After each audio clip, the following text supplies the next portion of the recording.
Hi friends, welcome to my channel and the latest edition in my little series on the Decanic Journey throughout the year. And we're currently in Sun in Capricorn, the Four of Pentacles. So it's just coming to an end now as I'm filming this. And I thought I would share with you my little discoveries. So the crystals that are associated with these cards here. For the Sun we have citrine, so I've got a nice little piece of citrine here, if it'll focus. You have to be a bit careful when buying citrine because it can actually just be heated amethyst sold as citrine, but this is sort of the real. I don't know if it's picking up the beautiful colours. Can you see?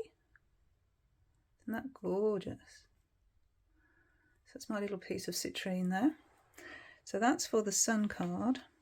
For the Devil we have amethyst once again. So I've got my amethyst wand here. It's got a rainbow in as well. And then for the Four of Pentacles we have apophyllite. Apophyllite's a bit difficult to actually focus in on, but we'll have a go. And there is a rainbow in this specimen as well. I don't know if it'll pick up. Possibly. You can get these in a few different colours, but there you go, there you go.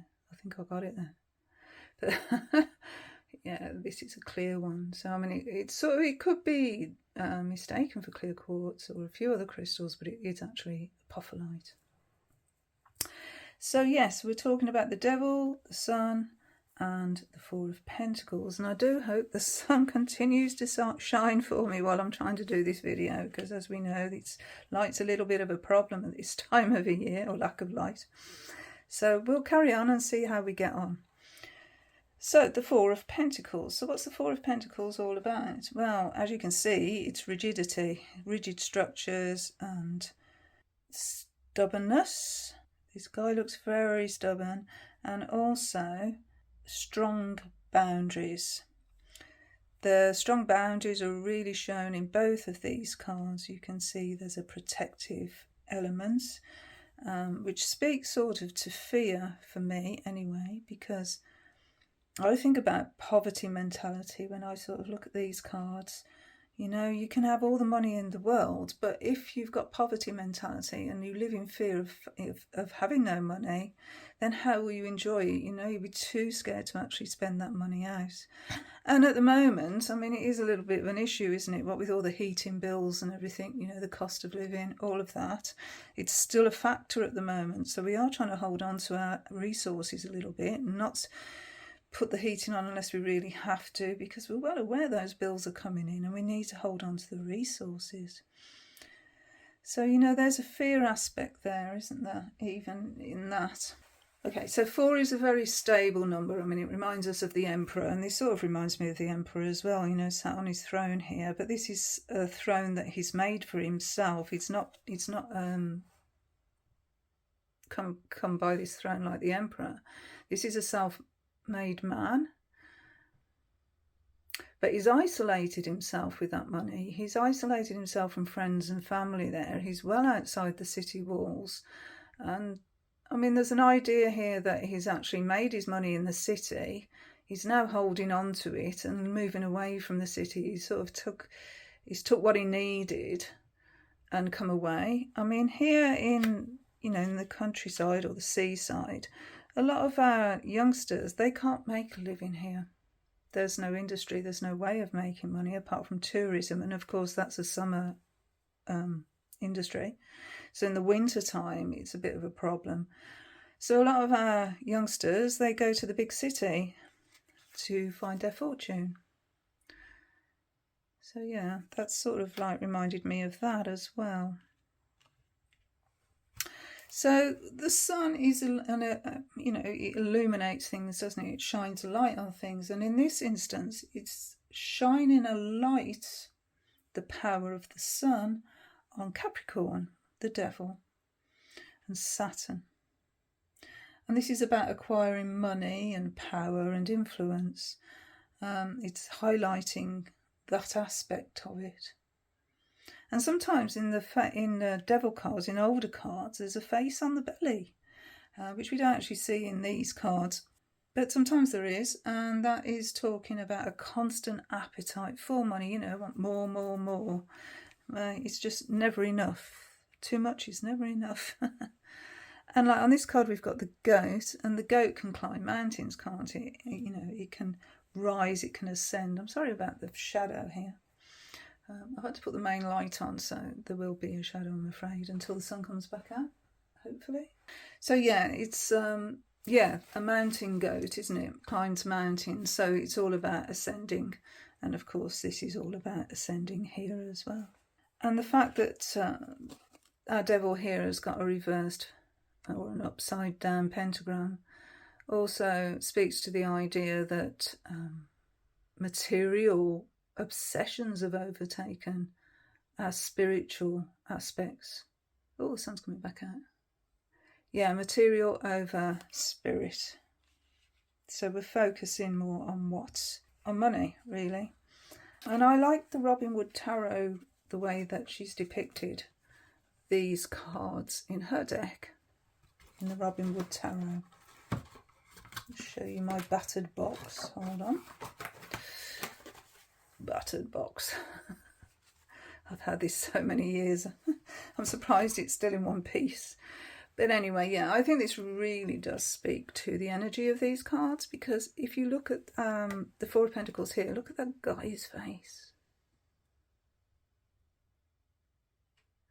Here we think of the miser.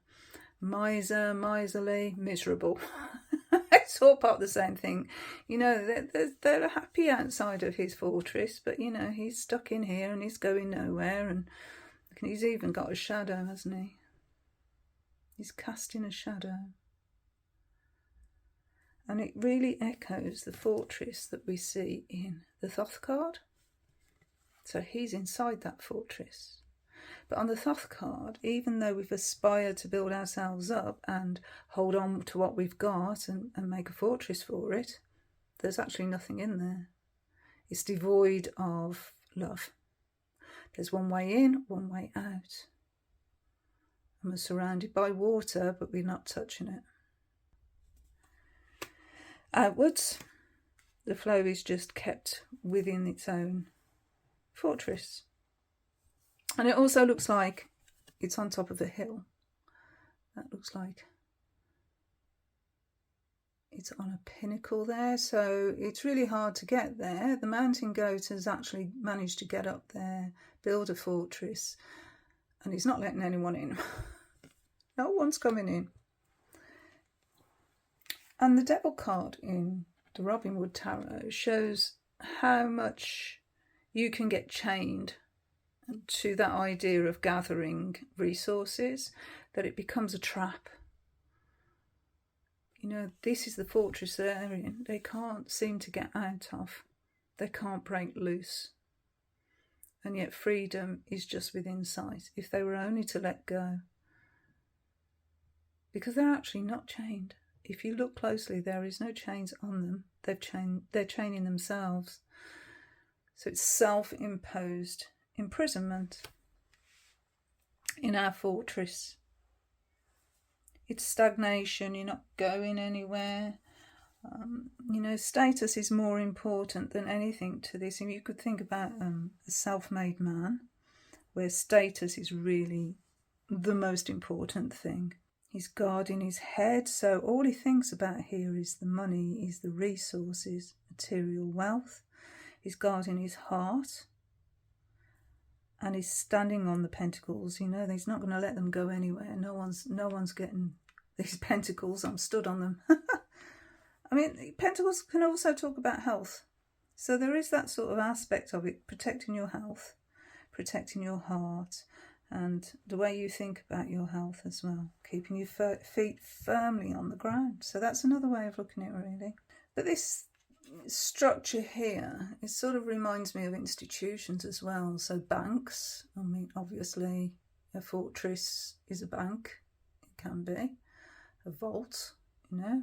But I was also thinking about things like convents and monasteries where rules and rigidity are paramount, and some schools as well. You know, a lot of institutions have got rules and regulations, and I mean, I went to a grammar school, and if you broke those rules, there was capital punishment. You know, we had the cane, we had all sorts back in the day. So that sort of reminds me of that. You know, what's the point?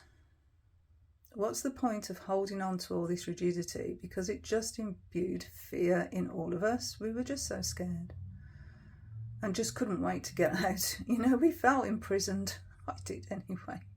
I totally felt imprisoned in the institution and the rules, the regulations, what you could do, what you couldn't do. And we couldn't wait to actually get through there and go home through those pillars. Let me home. So although we are encouraged to actually try to achieve things in life, you know, it can feel a bit empty once you've done it. You know, you can. Money isn't everything, is it? I say money isn't happiness. And also, you know, the fact that there's a saying, you don't see a suitcase on a hearse. So, you know, you can't take it with you. And if your whole life is geared towards that, then it's an empty life. And I think that's really what this card is saying to me. It's an empty life.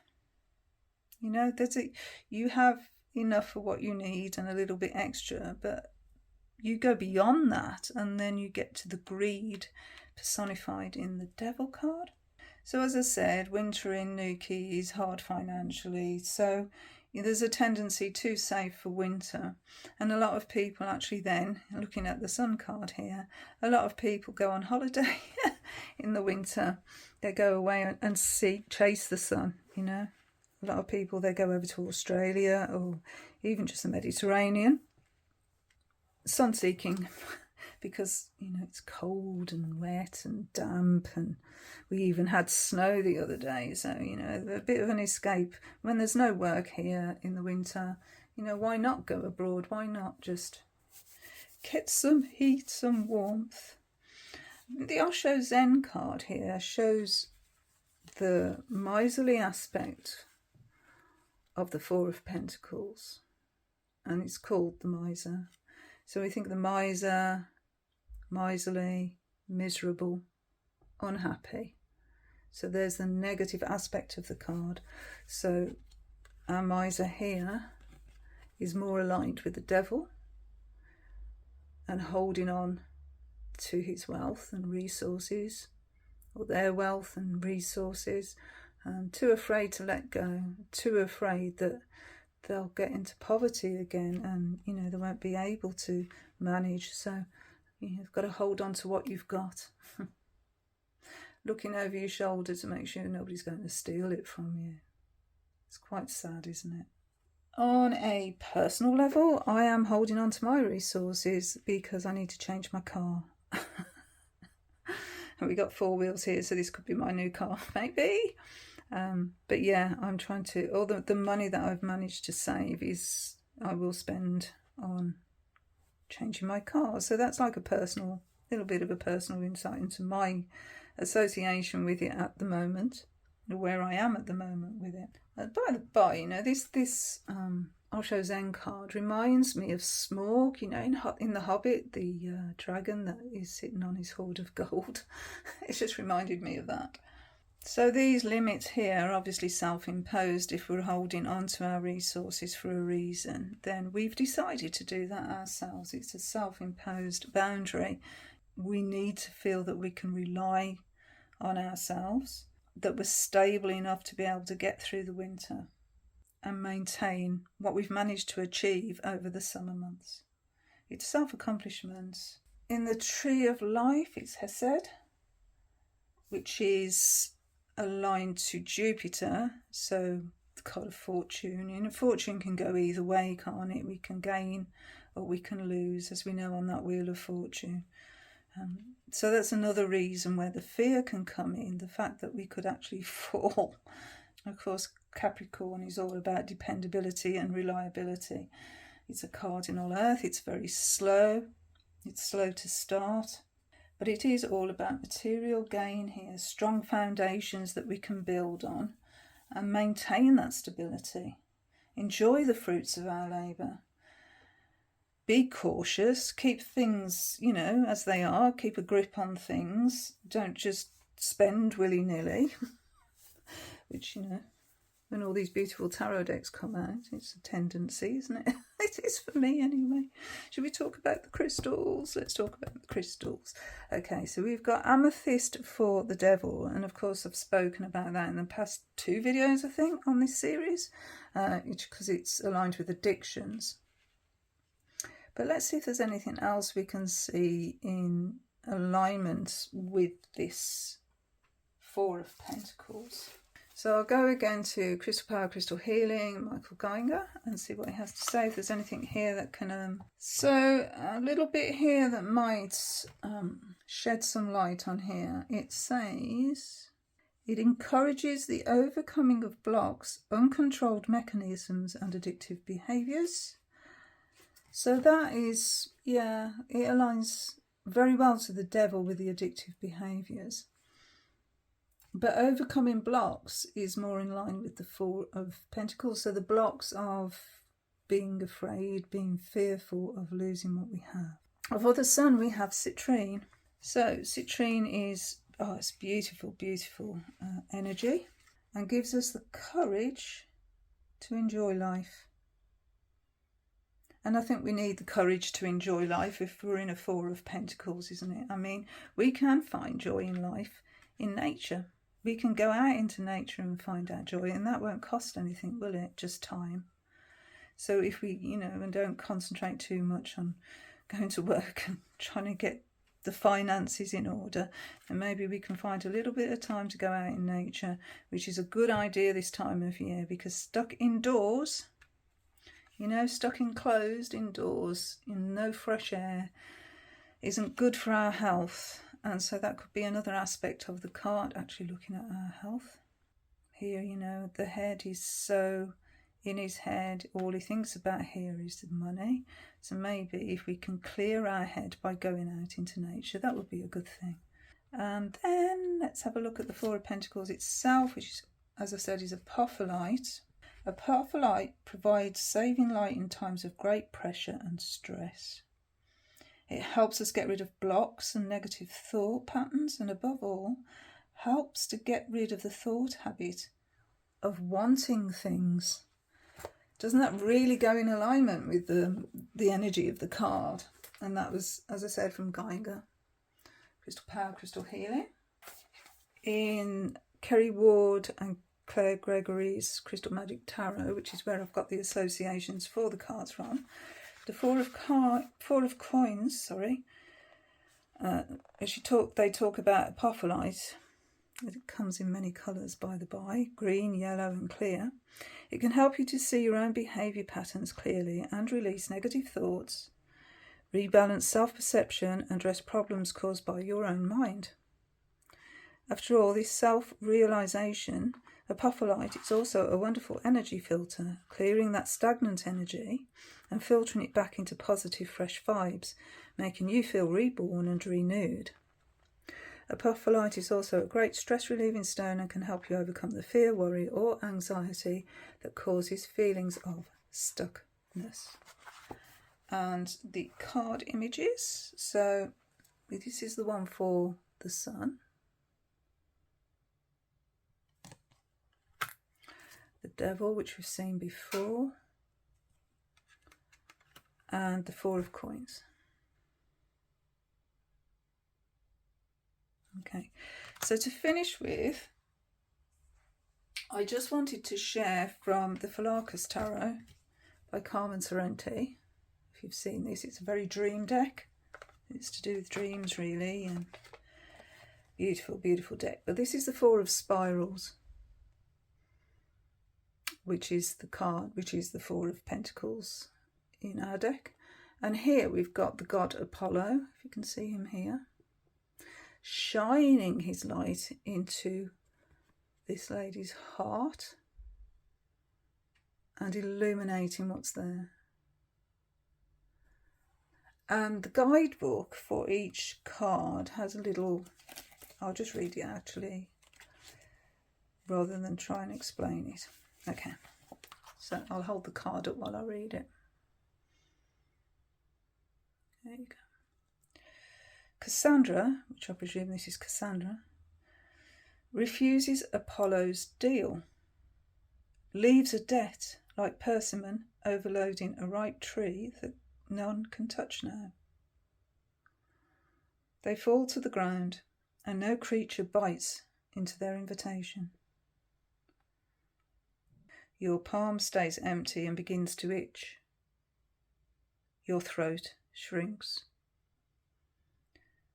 Break open the fruit. Dare to give of yourself, to receive past the hauntings of empty rooms where spiders scurry and bluebirds sing for no one.